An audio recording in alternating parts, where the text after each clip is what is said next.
Chapter 23.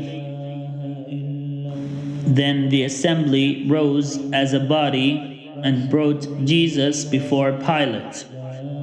They began to accuse him, saying, "We found this man perverting our nation, forbidding us to pay taxes to the emperor, and saying that he himself is the Messiah, a king." Then Pilate asked him, "Are you the king of the Jews?" He answered, "You say so." Then Pilate said to the chief priests and the crowds, "I find no basis for an accusation against this man." But they were insistent and said, "He stirs up the people by teaching throughout all Judea, from Galilee where he began even to this place." When Pilate heard this, he asked whether the man was a Galilean. And when he learned that he was under Herod's jurisdiction, he sent him off to Herod, who was himself in Jerusalem at that time. When Herod saw Jesus, he was very glad, for he had been wanting to see him for a long time, because he had heard about him and was hoping to see him perform some sign. He questioned him at some length, but Jesus gave him no answer. The chief priests and the scribes stood by vehemently accusing him. Even Herod, with his soldiers, treated him with contempt and mocked him. Then he put an elegant robe on him and sent him back to Pilate. That same day, Herod and Pilate became friends with each other. Before this, they had been enemies. Pilate then called together the chief priests, the leaders, and the people, and said to them, "You brought me this man as one who was perverting the people. And here I have examined him in your presence and have not found this man guilty of any of your charges against him. Neither has Herod, for he sent him back to us. Indeed, he has done nothing to deserve death. I will therefore have him flogged and release him." Then they all shouted out together, "Away with this fellow! Release Barabbas for us." This was a man who had been put in prison for an insurrection that had taken place in the city, and for murder.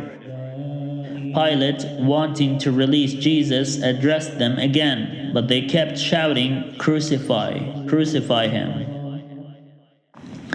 A third time he said to them, "Why, what evil has he done? I have found in him no ground for this sentence of death. I will therefore have him flogged and then release him." But they kept urgently demanding with loud shouts that he should be crucified, and their voices prevailed. So Pilate gave his verdict that their demand should be granted. He released the man they asked for, the one who had been put in prison for insurrection and murder, and he handed Jesus over as they wished. As they led him away, they seized a man, Simon of Cyrene, who was coming from the country, and they laid the cross on him and made him carry it behind Jesus. A great number of the people followed him, and among them were women who were beating their breasts and wailing for him. But Jesus turned to them and said, "Daughters of Jerusalem, do not weep for me, but weep for yourselves and for your children. For the days are surely coming when they will say, 'Blessed are the barren, and the wombs that never bore, and the breasts that never nursed.' Then they will begin to say to the mountains, 'Fall on us,' and to the hills, 'Cover us.' For if they do this when the wood is green, what will happen when it is dry?" Two others also, who were criminals, were led away to be put to death with him. When they came to the place that is called the Skull, they crucified Jesus there with the criminals, one on his right and one on his left. Then Jesus said, "God, forgive them, for they do not know what they are doing." And they cast lots to divide his clothing. And the people stood by, watching, but the leaders scoffed at him, saying, "He saved others, let him save himself, if he is the Messiah of God, his chosen one." The soldiers also mocked him, coming up and offering him sour wine, and saying, "If you are the king of the Jews, save yourself." There was also an inscription over him, "This is the King of the Jews." One of the criminals who were hanged there kept deriding him and saying, "Are you not the Messiah? Save yourself and us." But the other rebuked him, saying, "Do you not fear God, since you are under the same sentence of condemnation? And we indeed have been condemned justly, for we are getting what we deserve for our deeds. But this man has done nothing wrong." Then he said, "Jesus, remember me when you come into your kingdom." He replied, "Truly I tell you, today you will be with me in paradise."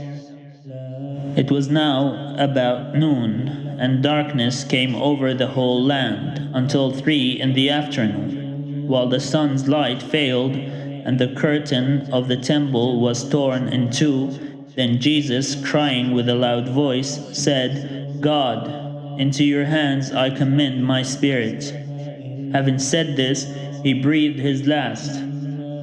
When the centurion saw what had taken place, he praised God and said, "Certainly, this man was innocent."